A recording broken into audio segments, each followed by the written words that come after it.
Absolument. On a là une collectivité qui est majeure, une collectivité qui se consacre à l'aide aux familles les plus nécessiteuses, mais qui, au-delà de cette obligation réglementaire, va accompagner les collectivités, va sur des sujets qui ne lui sont pas des exigences. Aujourd'hui, le conseil départemental est aux côtés des citoyens pour le règlement du problème de l'eau, est aux côtés des citoyens pour le problème de l'assainissement. Et nous remercions en tout cas cette collectivité-là de venir au secours du SIAG, au secours des communautés d'agglo qui ne sont pas en mesure d'agir. Et c'est la raison pour laquelle d'ailleurs cette décision a été prise d'accompagner pour le règlement des difficultés d'assainissement sur le territoire de Petit-Bourg. En tout cas de cause, nous disons que nous sommes avec une majorité pour pouvoir travailler au bénéfice de l'ensemble des Guadeloupéens. Et c'est pour cela que nous avons voté, nous avons adopté le budget qui nous était proposé.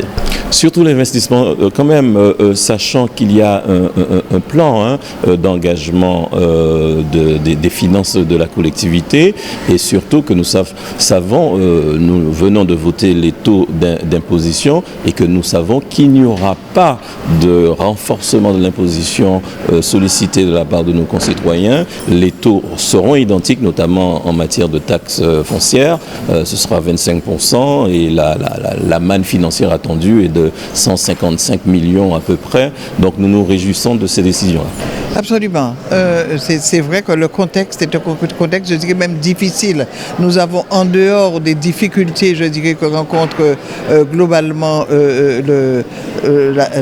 la France, nous sommes corsetés par le contrat de Cahors. Donc il fallait, je crois, trouver la juste mesure et prendre les justes décisions pour pouvoir assumer nos compétences. Nos compétences sociales ne sauraient souffrir, je dirais, de baisse de financement ou d'intervention. Donc nous avons, je crois, mesuré, diminué là où on pouvait le faire, tout en respectant les obligations que nous avons vis-à-vis des 1000 enfants qui nous sont confiés, vis-à-vis de nos aînés qui sont, je dirais pour la plupart, ce sont des personnes qui souhaitent rester chez elles, vivre dans leurs souvenirs, donc le respecter, c'est-à-dire donner de l'appât à domicile, permettre aussi la garde itinérante de nuit que l'on n'a pas partout, mais nous voulons vraiment permettre à ces personnes isolées d'avoir une visite dans le courant de la nuit avec une équipe qui regarde si tout va bien.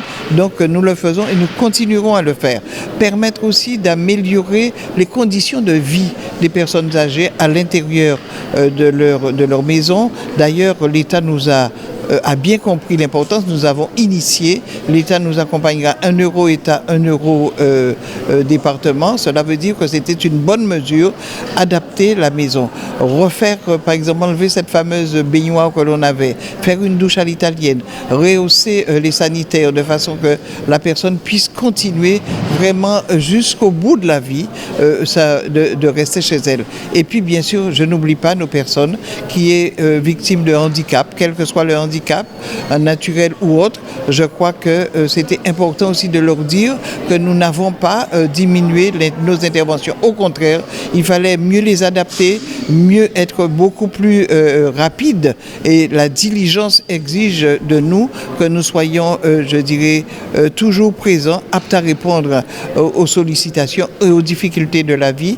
Donc faire en sorte que ces compétences-là ne soient en aucun cas rognées par les difficultés de notre budget. Donc un budget aussi qui continue à pratiquer la solidarité, même quand on n'a pas la compétence. L'eau, par exemple, nous continuerons. Je rappelle que nous avons déjà mis en place 50 km de réseau. Nous avons déjà construit ou mis en service 8 usines. Nous sommes actuellement, je dirais, nous produisons le tiers de la production en eau de notre département. Donc cela veut dire que nous travaillons, nous sommes présents et nous continuons à l'être. Mais je ne peux pas ne pas parler de l'insertion.